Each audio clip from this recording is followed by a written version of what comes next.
1. Halo teman-teman semua, perkenalkan nama saya Melika Nanda dengan NIM 2132018. Saya berasal dari Universitas Negeri Saleh, jurusan Agribisnis Fakultas Pertanian.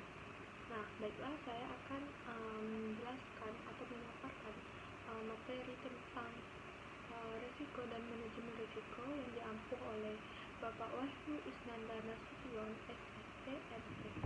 Nah, baiklah, saya akan menjelaskan tentang apa itu resiko. Nah, yang sering dipakai untuk analisis yang mendasari pengambilan keputusan adalah kemungkinan hasil yang diperoleh menyimpang dari yang diharapkan. Resiko pada dasarnya merupakan kata yang sudah kita dengar hampir setiap hari, dan seringkali kata tersebut mempunyai konotasi yang negatif, sesuatu yang tidak disukai dan ingin dihindari.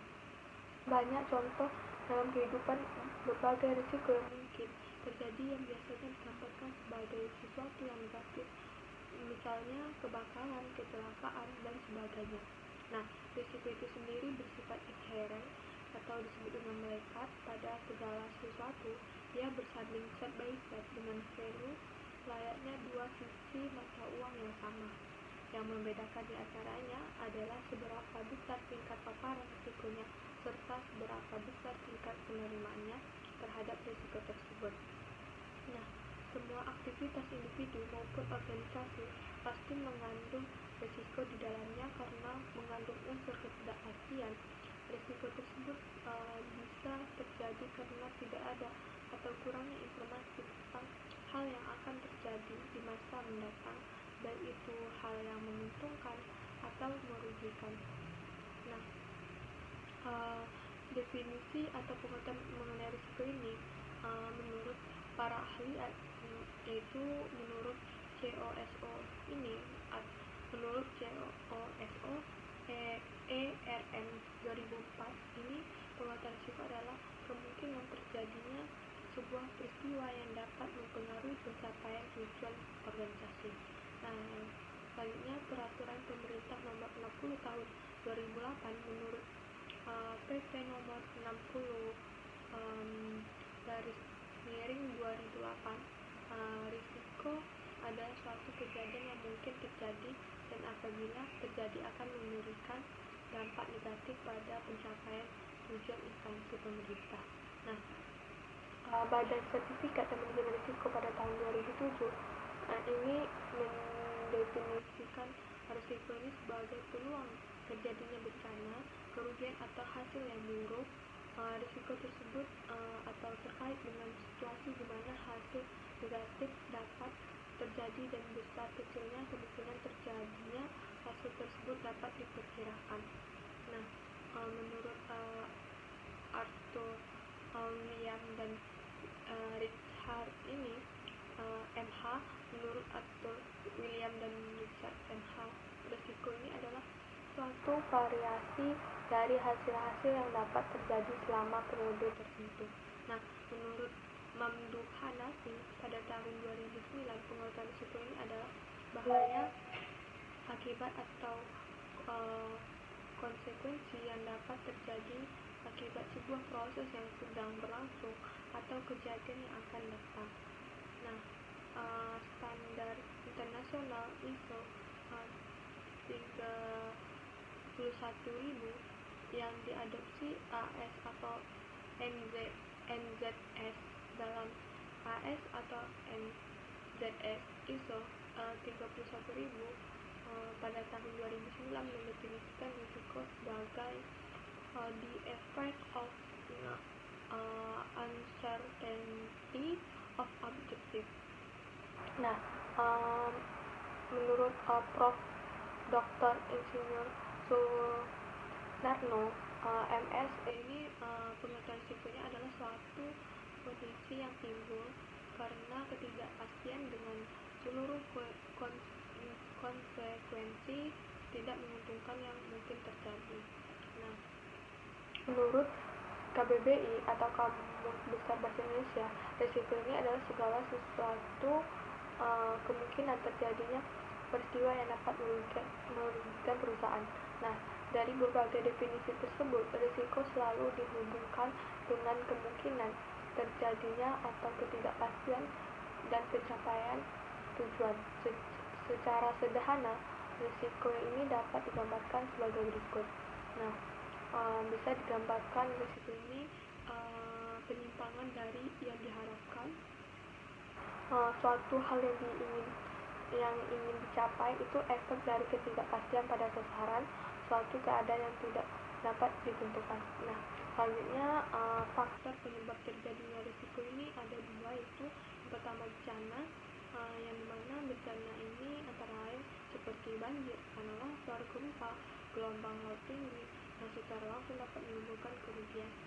Nah, sementara risiko yang kedua itu ada faktor bahaya yang dapat diklasifikasikan dalam beberapa jenis, yaitu bahaya fisik, misalnya berhubungan dengan fasilitas bangunan, suatu kantor, peralatan yang gagal produk atau tabung gas meledak, pesawat terbang jatuh, kapal laut tenggelam, mobil mogok tanpa sebab, dan lain sebagainya. Nah, ada juga bahaya moral, misalnya sikap ketidakjujuran atau ketidakdisiplinan, sikap yang tidak hati-hati ataupun kurangnya perhatian dari pihak-pihak terkait dalam suatu organisasi. Nah, bahaya karena hukum atau peraturan ini misalnya akibat mengabaikan undang-undang atau peraturan yang telah ditetapkan. Nah, jenis-jenis risiko ini menurut Hanafi 2009 terdapat dua jenis risiko secara umum, yaitu risiko murni, yang mana risiko murni adalah ketidakpastian terjadinya suatu kerugian, atau dengan kata lain hanya ada suatu peluang merugi dan bukan suatu peluang keuntungan. Nah, risiko murni adalah suatu risiko yang bila mana terjadi akan memberikan kerugian, dan apabila tidak terjadi maka tidak menimbulkan kerugian namun juga tidak menimbulkan keuntungan. Nah, risiko ini akibatnya hanya dua macam, yaitu rugi atau break even. Contohnya adalah pencurian, kecelakaan, atau kebakaran. Nah, yang keduanya ada risiko spekulasi, yang mana risiko spekulasi ini adalah risiko yang berkaitan dengan terjadinya dua kemungkinan, yaitu peluang mengalami kerugian finansial atau memperoleh keuntungan. Risiko ini akibatnya ada tiga macam, yaitu rugi, untung, atau break even. Contohnya adalah investasi saham di bursa efek, membeli undian, dan sebagainya. Nah, sedangkan menurut Dorion pada tahun 1997 terdapat tiga jenis risiko pada suatu organisasi, yaitu risiko bisnis. Nah, yaitu risiko bisnis adalah risiko yang dihadapi oleh organisasi atas kualitas dan keunggulan pada beberapa produk pasar yang dimiliki oleh organisasi. Risiko seperti ini hadir karena adanya ketidakpastian dari aktivitas bisnis seperti inovasi, teknologi, serta desain produk dan pemasaran. Nah, risiko strategi ini muncul karena adanya perubahan fundamental pada lingkungan ekonomi atau politik. Risiko strategi sangat sulit untuk dihitung karena berhubungan dengan hal-hal makro di luar organisasi seperti kebijakan ekonomi, iklim, politik, dan lain-lain. Nah, risiko keuangan itu merupakan risiko yang timbul sebagai akibat adanya pergerakan pada pasar finansial yang tidak dapat diperkirakan. Risiko ini berkaitan dengan kerugian yang mungkin dihadapi dalam pasar finansial, seperti kerugian akibat pergerakan tingkat suku bunga atau adanya kegagalan dalam obligasi finansial. Nah, berdasarkan kecenderungan peluang terjadinya risiko dan konsekuensi yang diakibatkan, risiko dapat diklasifikasikan menjadi 4 jenis, yaitu risiko yang tidak dapat diterima dan harus dihilangkan atau bila mungkin ditransfer kepada pihak lain. Ada juga risiko yang dapat diterima karena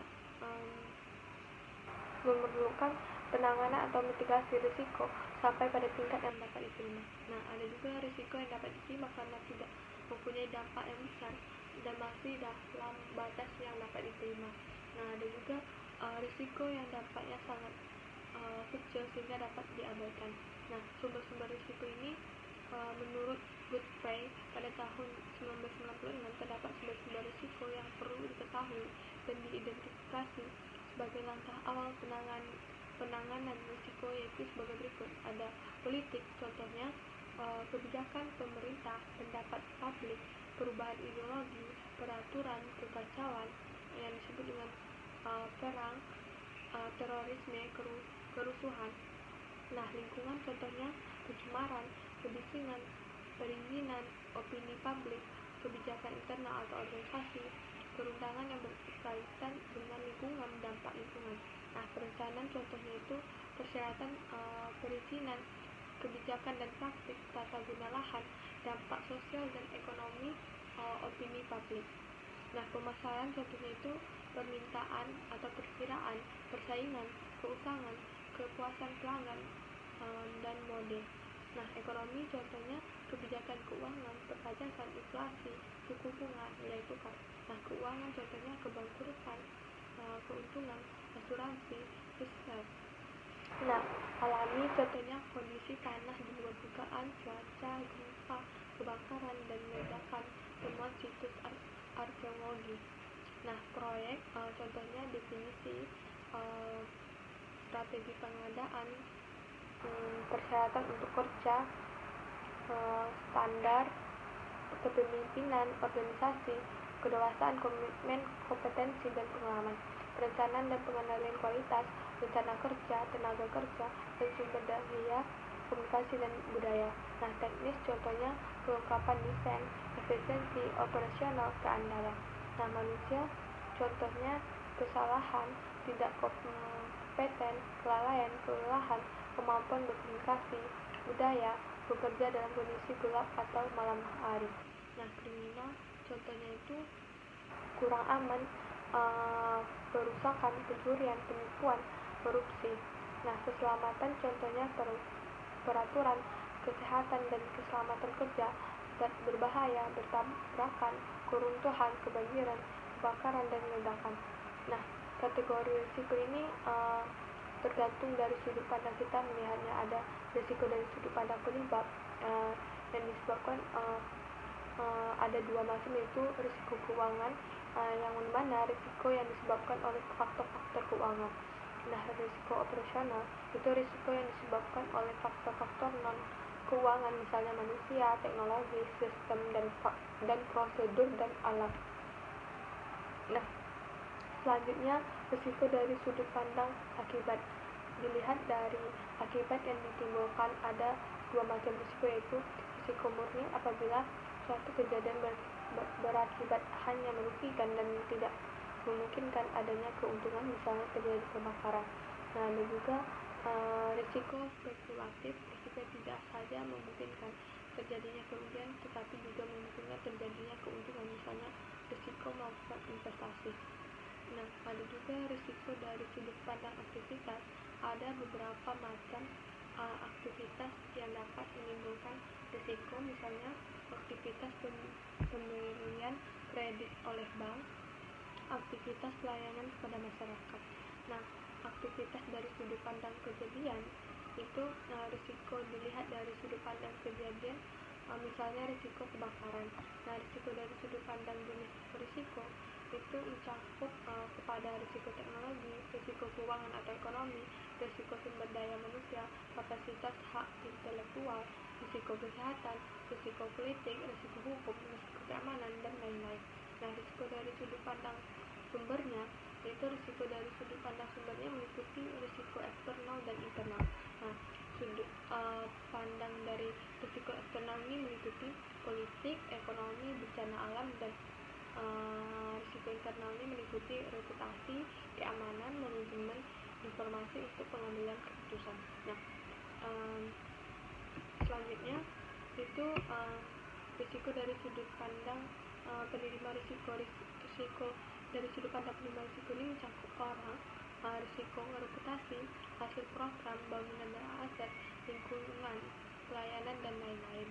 Nah, risiko dari sudut pandang tingkat kemungkinan, level atau status, risiko ini meliputi risiko rendah, menengah, dan risiko tinggi.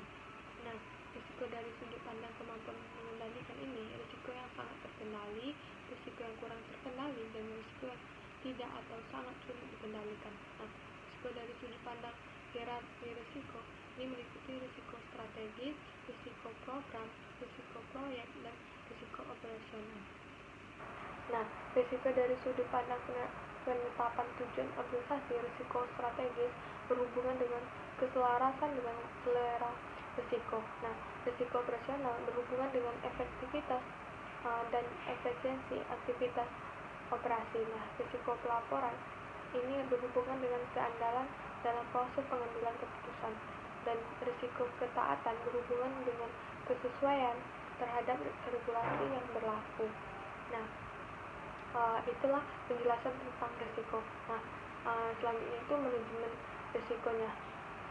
Karena manajemen risiko ini adalah suatu pendekatan sistematis untuk menentukan tindakan terbaik dalam kondisi ketidakpastian.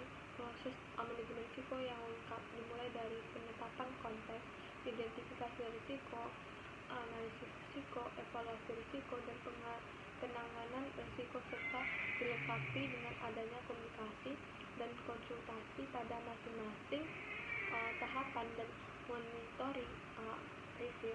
Ada 5 konsep dasar dalam manajemen risiko yang menurut James X. Senior dan Joseph Rosen harus terlebih dahulu dipahami oleh para pejabat organisasi yang terlibat dalam proses manajemen risiko, yaitu manajemen risiko hanyalah sebuah pendekatan. Ada banyak pendekatan dalam nilai risk and reward dari setiap transaksi atau instrumen. Manajemen risiko akan lebih efektif untuk portfolio yang besar dan kompleks. Nah, di sisi lain, manajemen risiko juga merupakan strategi yang fleksibel karena tidak hanya diterapkan untuk portfolio yang besar, tetapi juga dapat menjadi pendekatan yang rinci bagi portfolio yang kecil. Nah, sifat dari instrumen yang digunakan akan menentukan parameter dari sebuah strategi manajemen risiko.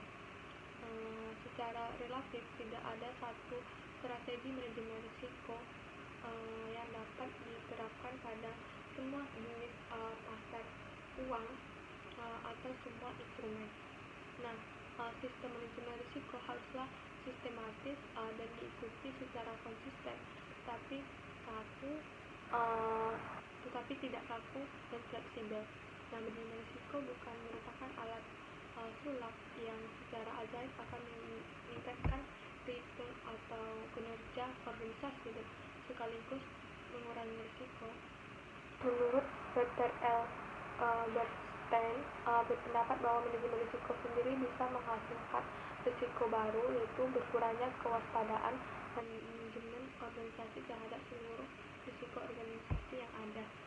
Nah, ibarat pengemudi mobil yang menggunakan tali pinggang pengaman akan mengemudikan mobil secara kurang berhati-hati dibandingkan apabila ia tidak menggunakan ikat pinggang pengaman. Nah, lingkungan organisasi saat ini telah menyebabkan kompleksitas manajemen risiko menjadi sangat tinggi dan merupakan proses yang semakin sulit.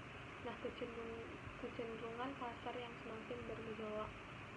Nah, perkembangan instrumen baru, meningkatnya persaingan, meningkatnya interaksi global, stakeholder yang semakin menuntut, dan perkembangan baru dalam teknologi informasi dan telekomunikasi telah semakin mempersulit pengelolaan risiko organisasi. Nah, tujuan dari manajemen risiko ini meliputi yaitu meningkatkan kemungkinan pencapaian sasaran organisasi dan peningkatan kinerja, melindungi organisasi dari tingkat risiko signifikan yang dapat menghambat pencapaian tujuan organisasi, mendorong manajemen yang proaktif dan antisipatif, mendorong manajemen untuk bertindak proaktif mengurangi risiko kerugian, menjadikan pengelolaan risiko sebagai sumber keunggulan bersaing dan keunggulan kinerja organisasi.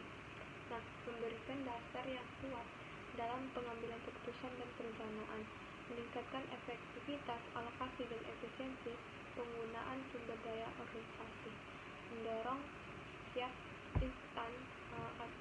setiap insan organisasi untuk bertindak hati-hati dalam menghadapi risiko organisasi sebagai upaya memaksimalkan nilai organisasi demi mencapai tujuan yang diinginkan bersama, meningkatkan kepatuhan kepada regulasi, meningkatkan kepentingan dan kepercayaan para pemangku kepentingan, meningkatkan ketahanan organisasi, membangun kemampuan mensosialisasikan pemahaman mengenai risiko dan pentingnya pengelolaan risiko, meningkatkan kinerja organisasi melalui penyediaan informasi tingkat risiko yang dituangkan dalam peta risiko atau riskmap yang berguna bagi manajemen dalam pengembangan strategi dan perbaikan proses manajemen risiko secara berkesinambungan dan terus-menerus. Nah, banyaknya manfaat dari manajemen risiko ini secara umum dengan diterapkan manajemen risiko di suatu organisasi, terdapat beberapa manfaat yang diperoleh organisasi ini, yaitu organisasi memiliki ukuran kuat sebagai pijakan dalam mengambil setiap keputusan. Nah, sehingga para manajer lebih berhati-hati dan selalu menempatkan ukuran-ukuran dalam berbagai keputusan. Nah, mampu memberi arah bagi suatu perorganisasian dalam melihat pengaruh-pengaruh yang mungkin timbul bagi yang baik secara jangka pendek maupun jangka panjang, mendorong para manajer dalam mengambil keputusan untuk selalu menghindari risiko dan menghindari dari pengaruh terjadinya risiko atau kerugian, khususnya kerugian finansial. Nah, memungkinkan perorganisasian memperoleh risiko kerugian yang minimum dengan adanya konsep manajemen risiko yang dirancang secara detail, maka perorganisasian telah membangun arah dan mekanisme secara sustainable. Selanjutnya, dari sisi organisasi sektor publik, manfaat manajemen risiko sektor publik ini antara lain adalah dalam hal pelayanan publik. Manajemen risiko membantu menafsir. Nah, risiko adalah kemungkinan terjadi suatu peristiwa yang dapat menyebabkan kerugian atau dampak negatif pada tujuan atau kegiatan tertentu. Ini bisa meliputi berbagai hal, mulai dari kerugian finansial, kerugian properti, hingga ancaman terhadap keselamatan. Nah, menurut para ahli, risiko sering dijelaskan sebagai gabungan antara kemungkinan terjadinya suatu peristiwa yang tidak diinginkan dan dampak negatif yang mungkin dihasilkan oleh peristiwa tersebut. Lebih lanjut, risiko juga sering dilihat sebagai trade-off antara potensi keuntungan dan kerugian. Nah, para ahli dalam berbagai bidang seperti ekonomi, keuangan, manajemen risiko, dan asuransi telah mengembangkan teori dan metode untuk memahami, mengukur, dan mengelola risiko. Nah, ada kemungkinan hasil yang diperoleh menyimpang dari yang diharapkan. Risiko itu sendiri bersifat inherent atau disebut melekat pada segala sesuatu. Dia bersanding set by set dengan value layaknya dua sisi mata uang yang sama. Yang membedakan diantaranya adalah seberapa besar tingkat paparan risikonya serta seberapa besar tingkat penerimanya terhadap risiko tersebut. Nah, faktor penyebab terjadinya risiko ini ada banjir, tanah longsor, gempa, gelombang laut tinggi. Nah, bahaya fisik itu misalnya berhubungan dengan fasilitas bangunan, suatu kantor pelihatan yang gagal produk, contoh tabung gas meledak, pesawat terbang jatuh, kapal laut tenggelam, mobil mogok tanpa sebab, dan lain sebagainya. Nah, bahaya moralnya itu misalnya sikap ketidakjujuran atau ketidakdisiplinan, sikap yang tidak hati-hati ataupun kurangnya perhatian dari pihak-pihak terkait dalam suatu organisasi. Nah, bahaya karena hukum atau peraturan, misalnya akibat mengabaikan undang-undang atau peraturan yang telah ditetapkan. Nah, selanjutnya itu sumber-sumber risiko, yaitu politik lingkungan, perencanaan, pemasaran, ekonomi, keuangan, alami, proyek, teknis, manusia, kriminal, keselamatan. Nah, dalam risiko, manajemen risiko ini ada politik. Politik itu adalah proses pembuatan keputusan dalam sebuah sistem atau negara yang melibatkan distribusi kekuasaan dan sumber daya di antara anggota masyarakat, serta pengaturan hubungan antara individu dan kelompok. Lingkungan mencangkup segala sesuatu di sekitar kita, baik alamiah maupun buatan manusia. Ini termasuk udara, air, tanah, flora, fauna, dan manusia, serta interaksi kompleks di antara mereka. Nah, perencanaan itu adalah proses merumuskan tujuan dan menetapkan langkah-langkah untuk mencapainya. Ini dapat berkaitan dengan pengembangan kota, bisnis, proyek, konstruksi, dan lainnya. Pemasaran adalah aktivitas yang bertujuan untuk memperkenalkan, mempromosikan, dan menjual produk atau layanan kepada konsumen. Ini melibatkan strategi seperti penetapan harga, promosi, distribusi, dan pengembangan merek. Nah, ekonomi itu adalah studi tentang bagaimana masyarakat mengalokasikan sumber daya terbatas untuk memenuhi kebutuhan dan keinginan. Ini melibatkan analisis produksi, distribusi, dan konsumsi barang dan jasa. Nah, keuangan itu mencangkup manajemen uang, investasi, dan perencanaan keuangan pribadi atau perusahaan. Ini melibatkan aktivitas seperti pengelolaan dana, pengambilan risiko, dan analisis risiko. Alami ini merujuk pada segala sesuatu yang ada di dalam tanpa campur tangan manusia, termasuk lingkungan fisik seperti gunung, hutan, sungai, dan segala bentuk kehidupan alami seperti hewan dan tumbuhan. Nah, proyek itu adalah upaya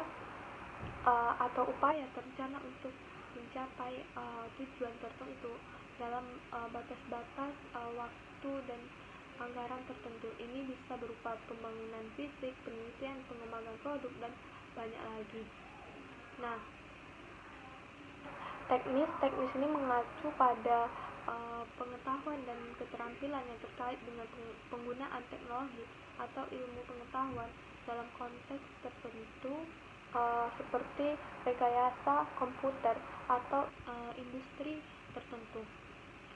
Nah, manusia merujuk pada spesies Homo spesies, termasuk aspek-aspek fisik, psikologis, dan sosial dari keberadaan manusia. Nah, ini melibatkan budaya, bahasa, kebiasaan, dan interaksi antar individu. Nah, kriminalitas melibatkan perilaku yang melanggar hukum seperti pencurian, kekerasan, penipuan, dan lainnya. Ini melibatkan sistem hukum, pencegahan kejahatan, dan penegakan hukum. Nah, selanjutnya itu keselamatan merujuk pada kondisi bebas risiko atau bahaya bagi Indonesia atau bagi individu atau kelompok. Ini bisa berhubungan dengan keselamatan di tempat kerja, keselamatan jalan raya, keamanan makanan, dan sebagainya. Nah, jenis-jenis risiko ini telah dijelaskan tadi, ada risiko murni dan risiko spekulasi. Selanjutnya itu manajemen risiko ini adalah suatu pendekatan sistematis untuk menentukan tindakan terbaik dalam kondisi ketidakpastian. Nah, tujuan manajemen risiko ini, kita harus memaksimalkan peluang manajemen risiko, bukan hanya hanya tentang mengurangi risiko, tetapi juga tentang memanfaatkan peluang yang ada. Nah, hanya itu yang dapat saya sampaikan atau paparkan dalam risiko dan manajemen risiko. Apakah ada kesalahan kata atau materinya yang kurang tepat, saya mohon maaf. Saya akhiri dengan Assalamualaikum warahmatullahi wabarakatuh. Penggunaan sumber daya. Manajemen risiko ini membantu memprioritaskan, misalnya di area mana instansi sektor publik ini memiliki risiko besar dalam pencapaian hasil programnya, sehingga sumber daya dapat diarahkan terutama kepada area dengan risiko tinggi.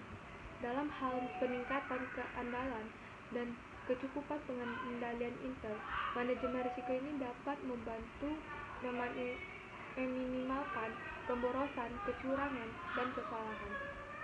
Nah, dalam hal inovasi, manajemen risiko ini membantu menilai opsi-opsi menyangkut peluang, pelayanan, dan hasil yang lebih baik, serta apa yang perlu dilakukan untuk mengelola risiko-risiko yang muncul berkaitan dengan opsi tersebut. Nah, untuk melaksanakan manajemen risiko ini, sektor publik yang efektif diperlukan perubahan signifikan pada budaya organisasi, sehingga manajemen risiko sektor publik menyatu dalam perilaku dan aktivitas seluruh lini organisasi. Nah, dengan mempertimbangkan persepsi instansi ini dan publik terhadap risiko serta sumber daya yang tersedia pada instansi, manajemen risiko sektor publik membutuhkan komitmen mulai dari pimpinan puncak sampai pegawai tingkat bawah. Nah, untuk memulainya diperlukan pemahaman mendasar tentang risiko, bagaimana menilainya, menangani, dan memonitor serta mengkomunikasikannya.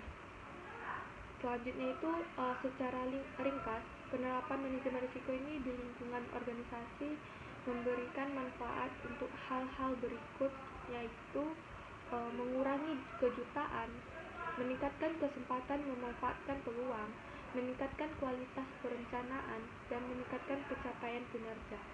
Nah, meningkatkan hubungan yang baik dengan pemangku kepentingan, meningkatkan kualitas pengambilan keputusan, meningkatkan reputasi organisasi, meningkatkan rasa aman bagi pemimpin dan seluruh pegawai, meningkatkan akuntabilitas dan tata kelola organisasi. Nah, itu manfaat yang bisa kita ambil dari manajemen risiko. Nah, menurut hierarki pemilik risiko pada suatu organisasi merujuk pada struktur manajemen pada organisasi yang cakupannya dan luasan tanggung jawabnya sesuai dengan jenjang struktural seorang pegawai atau pejabat dalam organisasi. Untuk itu, perumusan pemilik risiko dalam siklus manajemen risiko dilakukan dalam format yang sejalan dengan struktur manajemen risiko.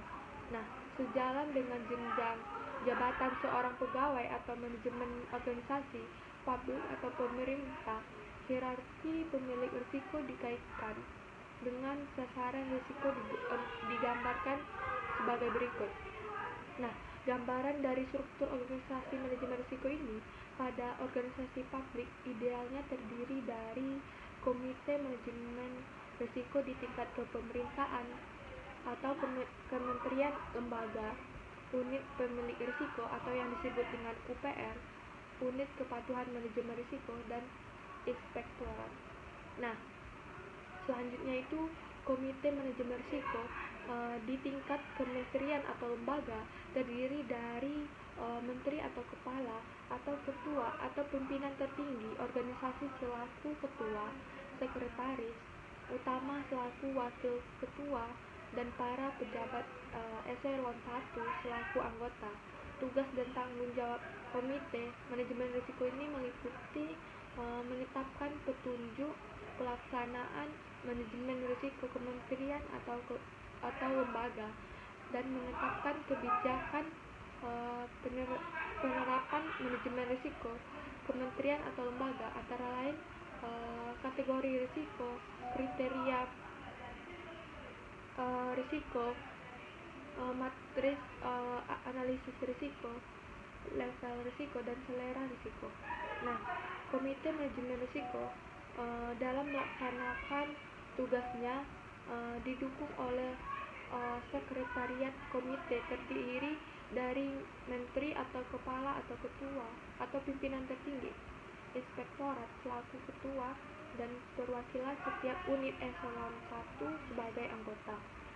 Nah, tugas dan tanggung jawab sekretariat komite mencakup menyusun komite, konsep petunjuk pelaksanaan manajemen risiko kementerian atau lembaga. Nah, menyusun konsep kebijakan penerapan manajemen risiko kementerian atau lembaga, antara lain itu ada kategori risiko, kriteria risiko, matriks analisis risiko, level risiko, dan selera risiko. Memantau penyusunan profil risiko dan rencana penanganan risiko unit. Memantau pelaksanaan rencana penanganan risiko unit dan memantau tindak lanjut hasil review dan atau audit manajemen risiko. Memfasilitasi dan mengorganisasikan pelaksanaan proses manajemen risiko di tingkat kementerian atau lembaga. Nah, menurut unit pemilik risiko ini atau yang disebut dengan UPR itu adalah pemilik peta risiko yang bertanggung jawab melaksanakan manajemen risiko. Unit pemilik risiko tersebut terdiri dari UPR di tingkat kementerian lembaga, UPR di tingkat unit eselon 1, dan UPR di tingkat unit eselon 2. Nah, tugas dan tanggung jawab UPR ini meliputi menetapkan profil risiko unit dan rencana penanganannya berdasarkan sasaran unit, melaporkan pengelolaan risiko secara berjenjang kepada pimpinan di atasnya hingga level organisasi, dan melakukan pemantauan dan evaluasi efektif penerapan manajemen risiko unit. Nah, unit kepatuhan manajemen risiko dan inspektorat ini sesuai Perpres nomor 4 tahun 2018. Unit inspektorat ini merupakan unsur pengawasan inter organisasi, berada di bawah dan bertanggung jawab kepada menteri atau kepala atau ketua atau pimpinan tertinggi organisasi, dan secara administratif dikoordinasikan oleh sekretaris utama. Nah, inspektorat mempunyai tugas melaksanakan pengawasan inter atas pelaksanaan tugas organisasi. Nah, pelaksanaan fungsi unit kepatuhan manajemen risiko ini dilakukan oleh inspektorat dalam penerapan manajemen risiko. Inspektorat ini bertanggung jawab melakukan pengawasan dan konsultasi atas penerapan manajemen risiko sebagai aparat pengawasan inter pemerintah organisasi. Nah, tugas dan tanggung jawab inspektorat dalam penerapan manajemen risiko ini meliputi audit, review, pemantauan, dan evaluasi penerapan manajemen risiko pada seluruh UPR berdasarkan pedoman penerapan manajemen risiko yang diterapkan di Badan Standarisasi Nasional. Nah, melakukan penilaian atas tingkat kematangan penerapan manajemen risiko ini di seluruh level UPR berdasarkan pedoman penerapan manajemen risiko yang diterapkan di organisasi. Nah, selain itu kita akan membahas tentang prinsip manajemen risiko. Nah, kita akan membahas prinsip manajemen risiko ini meliputi terdiri dari 11 prinsip, yaitu yang pertama ada manajemen risiko melindungi dan menciptakan nilai tambah. Nah, yang dimaksud dengan manajemen risiko melindungi dan menciptakan nilai tambah ini memberikan kontribusi melalui peningkatan kemungkinan pencapaian sasaran organisasi secara nyata.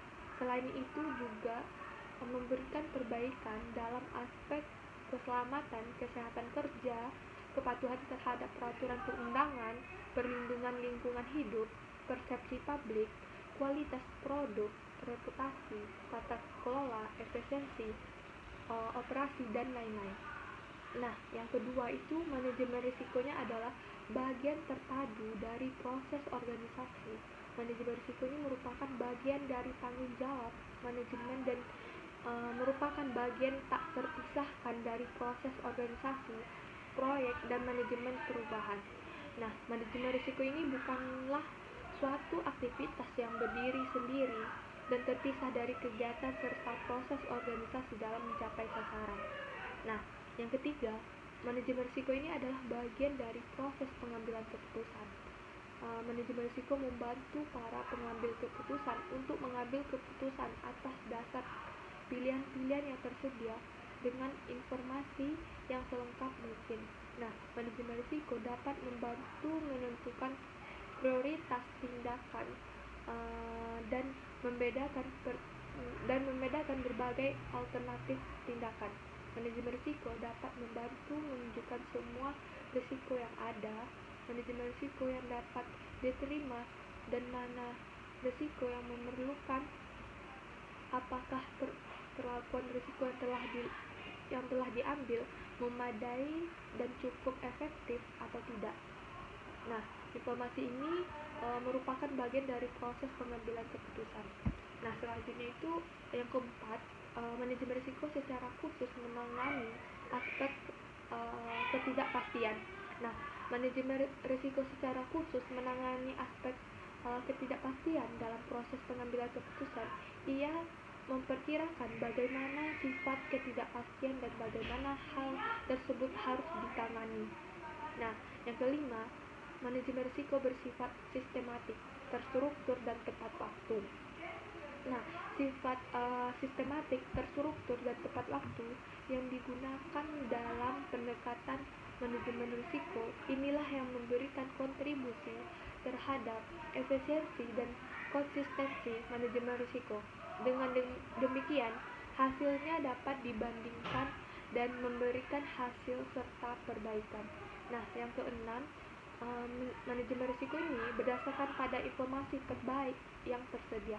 Misalkan, informasi yang digunakan dalam proses manajemen risiko didasarkan pada sumber informasi yang tersedia seperti pengalaman, observasi, perkiraan, penilaian ahli, dan data lain yang tersedia. Akan tetapi, tetap harus disadari bahwa semua informasi ini mempunyai keterbatasan yang harus dipertimbangkan dalam proses pengambilan keputusan, baik dalam membuat model risiko maupun perbedaan pendapat yang mungkin terjadi di antara para ahli. Nah, yang ketujuh, manajemen risiko ini adalah khas untuk penggunaannya. Manajemen risiko harus diselaraskan dengan konteks internal dan eksternal organisasi, serta sasaran organisasi dan profil risiko yang dihadapi organisasi tersebut. Nah, yang kedelapan, manajemen risiko ini mempertimbangkan faktor manusia dan budaya. Penerapan manusia dalam manajemen risiko ini haruslah menemu atau kenali kapabilitas organisasi, persepsi, dan tujuan masing-masing individu di dalam serta di luar organisasi, khususnya yang menunjang atau menghambat pencapaian sasaran organisasi. Nah, selanjutnya yang kesembilan, manajemen risiko harus transparan dan inklusif. Nah, untuk memastikan bahwa manajemen risiko tetap relevan dan terkini, para pemangku kepentingan dan pengambil keputusan di setiap tingkatan organisasi harus dilibatkan secara efektif. Keterlibatan ini juga harus memungkinkan para pemangku kepentingan terwakili dengan baik dan mendapatkan kesempatan untuk menyampaikan pendapat serta kepentingan, terutama dalam merumuskan kriteria risiko. Nah, yang ke-10, manajemen risiko bersifat dinamis, berulang, dan tanggap terhadap perubahan. Nah, ketika terjadi peristiwa baru baik di dalam maupun di luar organisasi. Konteks manajemen risiko ini dan pemahaman yang ada juga mengalami perubahan. Dalam situasi semacam inilah tahapan monitoring atau review berperan memberikan kontribusi. Risiko baru pun muncul, ada yang berubah dan ada juga yang menghilang. Oleh karena itu, menjadi tugas manajemen untuk memastikan bahwa manajemen risiko senantiasa memperhatikan, merasakan, dan tanggap terhadap perubahan. Nah, yang ke-11, manajemen risiko ini harus memfasilitasi terjadinya perbaikan dan peningkatan organisasi secara berlanjut. Nah, manajemen organisasi harus senantiasa mengembangkan dan menerapkan perbaikan strategi manajemen risiko serta meningkatkan kematangan pelaksanaan manajemen risiko sejalan dengan aspek lain dari organisasi.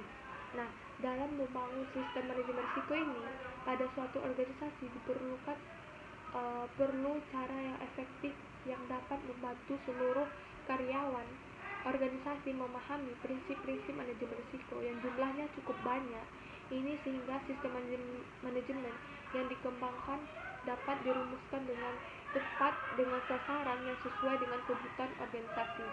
Hal ini penting karena pada dasarnya penerapan manajemen risiko adalah tanggung jawab pribadi masing-masing anggota manajemen dan karyawan dalam melaksanakan tugas serta tanggung jawabnya. Oleh karenanya, pengembangan budaya peduli risiko merupakan unsur terpenting dalam menerapkan manajemen risiko. Nah, hanya itu yang dapat saya paparkan atau jelaskan tentang manajemen risiko. Apakah ada kata-kata yang salah? Saya minta maaf. Saya akhiri dengan Assalamualaikum warahmatullahi wabarakatuh.